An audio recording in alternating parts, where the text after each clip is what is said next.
Alright, we're done. Wow. We're just getting classes over. All right, so We've all learned something. that was awesome. Say a quick prayer here from the Arizal, Kodem HaLimud. It's in general not Kodem Limud HaZohar, just before learning the Arizal, since Elena made a little prayer. Just like to say it, especially before the Zohar. As yeah, I mean the Zohar is, as we talked about last week, it seems like a much kind of almost forgotten or maligned sefer, unfortunately. But it still is a very chashuv sefer.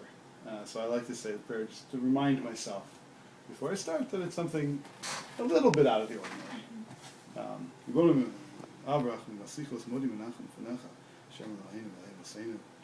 Kedu v'shtachavaya b'kirvatim l'toasecha l'avosecha avras hakodesh natan lanu chelik v'sodot toatecha kedosha ma'anu umechainu asher asita imanu chesed gedol kazeh al ki anachnu mapilim tachonim l'fnecha shtimchol tislach l'chol chatotenu v'avnotenu v'al yu avnotenu mavdilim beinenu l'beinecha cheinu yitzon v'necha Hashem Eloheinu v'lei avosenu shetchonen et nuvavenu liyuatecha l'avatecha l'tekshi b'aznecha l'dvarenu eile תפתח לבבינו הערה וסודוס תעשיך ויהיה לימודנו זה נחס רוח לפני כיסך ולך קריח ניחוח ותציל עלינו אור מקור נשמסינו וכל בכינוסינו ושיהיה נוצצו ניצוצס עבדך הקדושים אשר על ידם גם ליסי דבריך אלה בעולם וזכוסם וזכוס אבסם וזכוס תרסם ותמימוסם משוסם יעמוד לנו לבל נקשל בדברים אלו וזכוסם תאיר עינינו במה שאנו לומדים כמאמר נעים בישראל דל עיני ואביט הנפלאות מתעשיך כי השם תן חכמה מפיו דעת וזבונה רצון מפיו העליון לפניך anointed וגואלי. Basically it's a very beautiful prayer. I mean, one of the things he says is we should forgive us and make a kapara for all our sins, but our sins shouldn't get in the way. It shouldn't get in the way between us and you, God. So it's like a lot of times the Yitzhar, it's an excuse. He says, "Well, how can you start? Who do you think you are to sit and learn the Torah?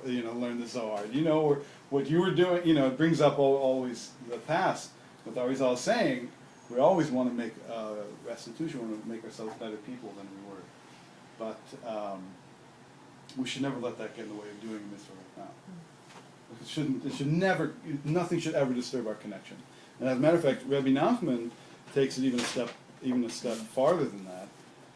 He says that that's the whole thing of the Yetzer Hara is basically it's not.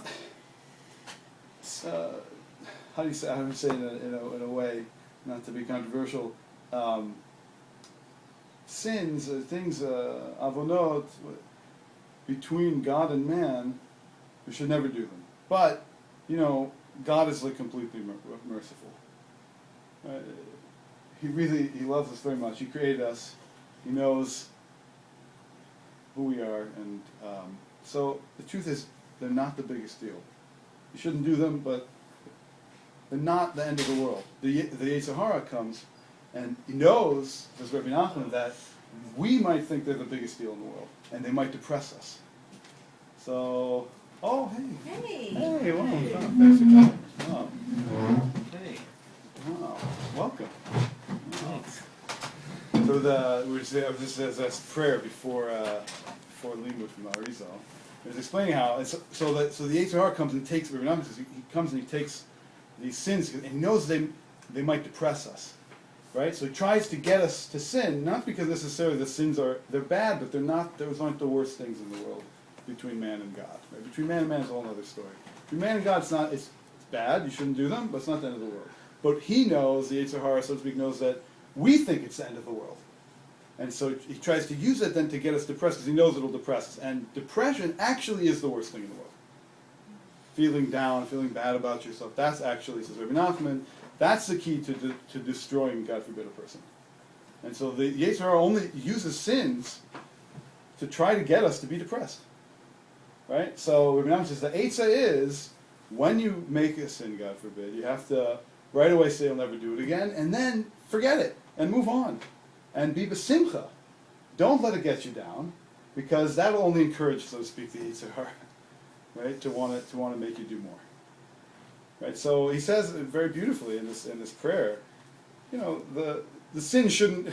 We should have slicha for everything we've done wrong, but the sins that we have, they shouldn't get in the way of connecting with you. They shouldn't get they shouldn't get in our way. And it says, "Ein tzadik ba'aretz asher yaseh tov v'lo yachta." Shlomo Melech said in his wisdom, "There's no such thing as a tzaddik in the world that does good and doesn't sin. It's not possible." And I read one beautiful pair years ago. I forgot where. I was sitting in Beit Midrash, and it said, "Dafka yaseh tov," meaning if you want to isolate yourself from the world, so then it's very easy to be a tzaddik and not sin. But if you actually want to try to do something in the world, it's impossible without getting a little dirty, without making mistakes. And so it's okay. It's like someone came to the Lubavitcher Rebbe once and said, I don't want to go out and be with people and be on shlichut because I might get a little dirty. And the Rebbe said a famous thing. He said, it's okay. God has very good soap. You'll be fine. Don't worry about it.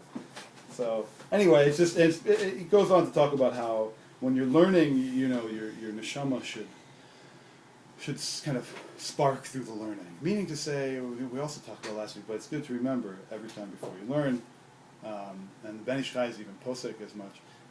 When you're learning, it's not just about memorizing or amassing knowledge. It's really about you connecting to your own soul, to who you are kind of essentially. And the Torah is basically the way that we have as Jews, that God gave us a way to connect each one of us to our own soul, to our own way of viewing reality. That's completely in line with the Torah. It's not like I think maybe sometimes people think like if I'm being creative, then I'm not in line with the Torah. But actually, really the opposite is true. I mean, unfortunately, we've had some bad experiences with people being creative in ways that detracted from the Torah. But really, the essence of creativity, if we say that the Torah is supposed to be what God looked in and then created the world, I mean to say the Torah is like the essence of creativity, and it should inspire us in our own lives, in our own work, and in our own kind of life path to be creative and to see the world in a unique way. And especially learning Chassidut, and especially learning Kabbalah, it's really important to remember that there's a very dynamic, and as well as there's something technical, very technical about the Zohar and very technical going on, there's also an inside which is going to be unique for every person. And so the Arizal kind of reminds us about that, and he also reminds us that the people who wrote this, Rabbi Shimon and his chevra, it was their soul shining through, so to speak. I'm not saying it was like creative writing or something, but it was their own neshama kind of flowing into this world, and so it should inspire us that we should be the same way. Okay. Anyway, so Parshat. There is actually there's no chapter here on Re'eh. Interestingly enough, which is maybe a limud in and of itself, but we'll go to Shoftim. It's the next available parsha. So, Shoftim v'Shoftim titen lecha b'chol she'arecha asher Hashem Elokecha noten lecha. Okay. Judges and policemen. It hurts me to even translate it like that, but. Because the whole concept of holy policeman just really is very strange for me. Yeah, right. It seems very odd, but it's there. Anyway, you should put in all your gateways, meaning in which God is giving you in the land. You come. It's a very interesting pasuk. The Kedushat Levi. It's interesting for me. I learned Chassidus. The Kedushat Levi really goes, he has a very beautiful drush for this, having to do with Elul, and it's amazing because he's getting it from the Zohar. I mean, it's almost like you could tell he learned the Zohar on this week's parsha, and then he kind of gave his own perush on it, but it's very much in line with what the Zohar is saying. So we'll get to that later. I thought it was very striking. So the concept here that, and again, I don't know how far we'll get into it, but the concept here to begin with is the concept of judging. Okay, so judging, how do we judge in the world? What the whole kind of area of judgment, you know? We live in a society that is very open in a lot of ways, but in a lot of ways is very judgmental. And it kind of teaches us to be overly judgmental in areas where we really shouldn't be judgmental. And so I think the Zohar here has a very, I think, striking kind of way of looking at judgment and what is kind of proper, what does it mean to judge? So the Zohar says, it first says, right, Befkuda da mani shoftim b'shoftim. Okay, in this commandment, it's telling you about shoftim and shoftim, right, judges and police. Va'od ki elokim shofet. But really, the first thing the Zohar tells us is you really, like, God is the only judge. Don't think because the Torah tells you you should have judges that you should be judgmental. It's not in how you view others, harshly judging others. Right?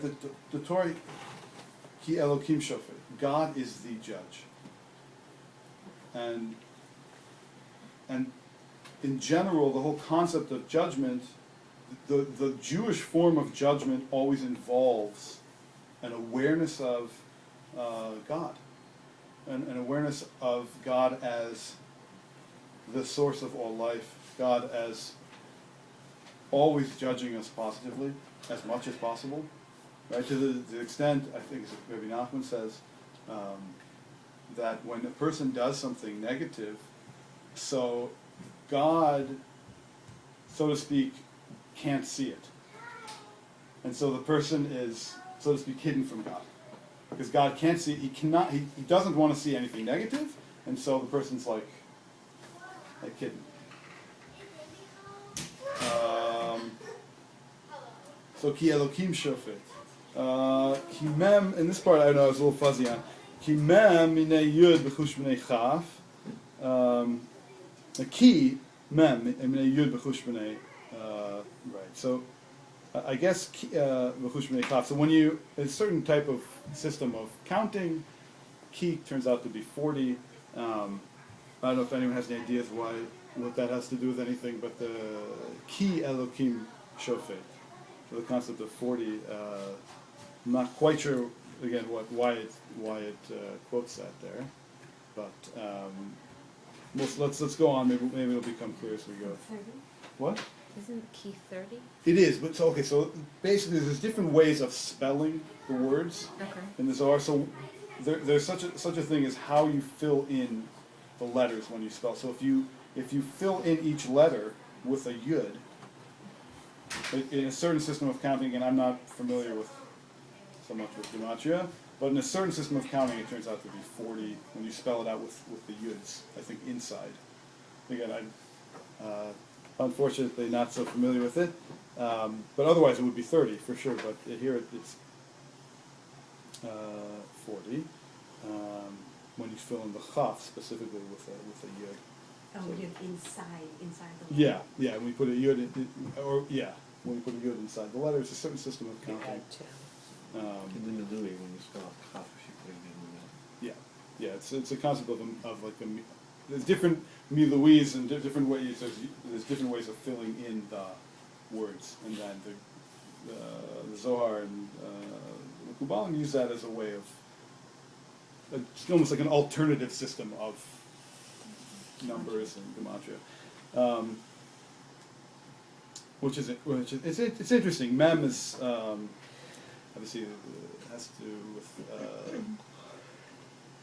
the word mom.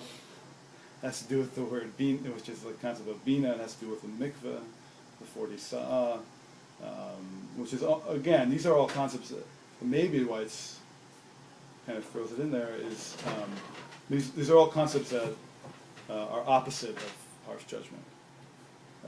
When you have the ability to understand, it's very hard to judge them. When you understand things, and you understand where things come from, it's very hard to judge harshly. It doesn't mean that there's not non-acceptable behavior. There is, but it's easier when you have understanding. Then it's very difficult to judge harshly. It doesn't mean that all behavior is accepted. It's not. But in terms of, again, we're always talking about how do we view life, so to speak. How do we use this part of ourselves that can judge?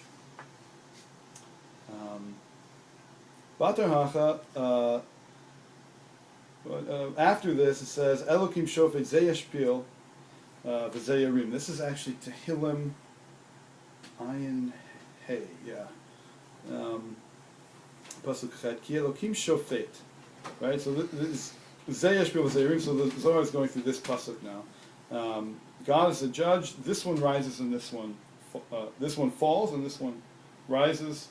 The Zohar says, this is Hey v'zeyarim dav vav. So zeyashpil, that's the letter Hey. V'zeyarim, this is the letter Vav. It is interesting just to know that on Rosh Chodesh Elul, the name that we're supposed to concentrate on when we're saying Musaf, it's in almost all the prayer books for Rosh Chodesh, is Hey and then Yud and then Vav.